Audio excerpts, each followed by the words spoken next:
بسم اللہ الرحمن الرحیم۔ آج جو ہمارا ٹاپک ہے وہ سورہ ملک کے فضائل اور فوائد کے بارے میں ہے۔ تو جامع ترمذی میں ایک روایت ہے، جابر رضی اللہ تعالیٰ عنہ روایت کرتے ہیں کہ حضور صلی اللہ علیہ وسلم اس وقت نہ سوتے جب تک سورۃ الف لام میم سجدہ اور تبارک الذی یعنی سورہ ملک نہ پڑھتے۔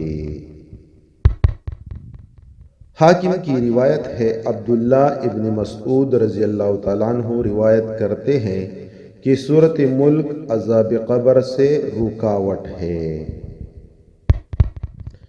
سنن ابن ماجہ کی ایک حدیث ہے جو دل کو بہت زیادہ لگتی ہے۔ سورہ ملک قیامت کے دن اپنے پڑھنے والوں کی سفارش کرے گی، یعنی تبارک الذی جو ہر رات پڑھتے ہیں، حتیٰ کہ وہ جھگڑا کرے گی اور ہر رات پڑھنے والے کو بخشوا کر لے جائے گی۔ سبحان اللہ۔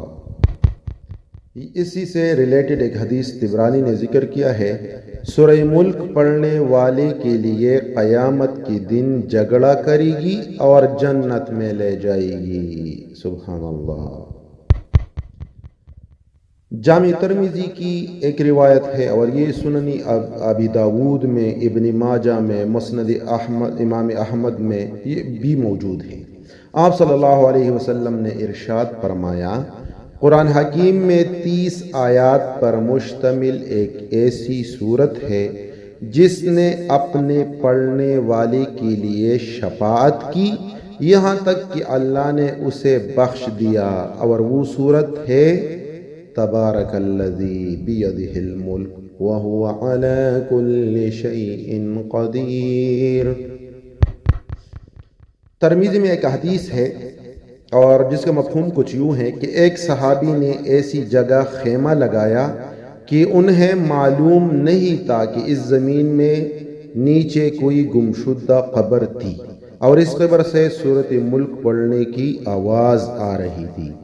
آپ صلی اللہ علیہ وسلم کی خدمت میں اس بات کو لایا گیا، مطلب حضور کے نوٹس میں اس بات کو لایا گیا، تو آپ صلی اللہ علیہ وسلم نے فرمایا کہ یہ جو سورۃ ملک ہے یہ مانعہ ہے، مطلب عذاب قبر سے روکنے والی ہے، اور منجیہ ہے، مطلب نجات دینے والی ہے۔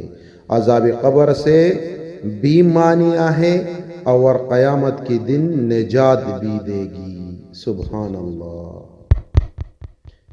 اس طرح ایک اور حدیث طبرانی نے ذکر کیا ہے، ابن مسعود رضی اللہ تعالی عنہ فرماتے ہیں کہ جو شخص ہر رات سورۃ ملک یعنی تبارک الذی بھی پڑھتا ہے اور جب اسے موت کے بعد قبر میں داخل کیا جاتا ہے، عذاب قبر کے مخالف یہ صورت سرہانے کی طرف سے آئے گی اور اللہ سے سفارش کرے گی یہاں تک کہ اس شخص کو بخش دیا جائے گا۔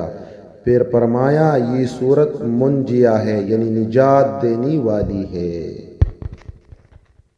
اس سے ایک ریلیٹڈ حدیث جو ہے وہ مشکات اور سنن دارمی میں بھی ہے، جس کا مفہوم یہ ہے، سورۃ ملک اور سورہ سجدہ اپنے پڑھنے والے کے لیے قبر میں جھگڑا کرے گی اور اللہ سے کہے گی، یا اللہ، اگر ہم تیری کتاب میں ہیں تو ہماری یہ شفاعت اس بندے کے حق میں قبول کر جو کہ ہمیں پڑھا کرتا تھا، ورنہ ہمیں اپنے کتاب سے ہی نکال دے۔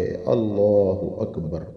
اور وہ سفارش کرتی رہے گی یہاں تک کہ اللہ اس شخص کی بخشش فرما دے گا۔ سبحان اللہ۔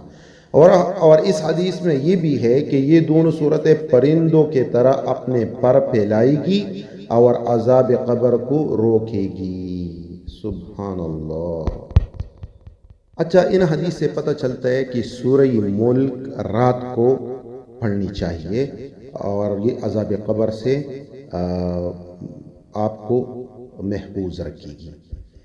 اب ہماری سستی کی وجہ سے کبھی کبھار یا ہم پر نیند غلبہ کر جاتی ہے تو اس وجہ سے ہم بھول جاتے ہیں، تو ہم جیسے لوگوں کے لیے صحیح مسلم میں ایک حدیث ہے، اگر یہ کسی رات ہم سے بھول جائے یا کبھی کبھار بھول جائے ہم اس کا پڑھنا، تو مسلم شریف کا حدیث ہے، آپ صلی اللہ علیہ وسلم نے فرمایا اگر کوئی شخص رات کے اذکار یا وظائف پڑھنا بھول جائے یا اس کے وظائف چھوٹ جائے تو اگلے دن ظہر کی نماز سے پہلے پڑھ لے تو اللہ اس کو ویسا ہی ثواب عطا فرمائے گا۔ سبحان اللہ۔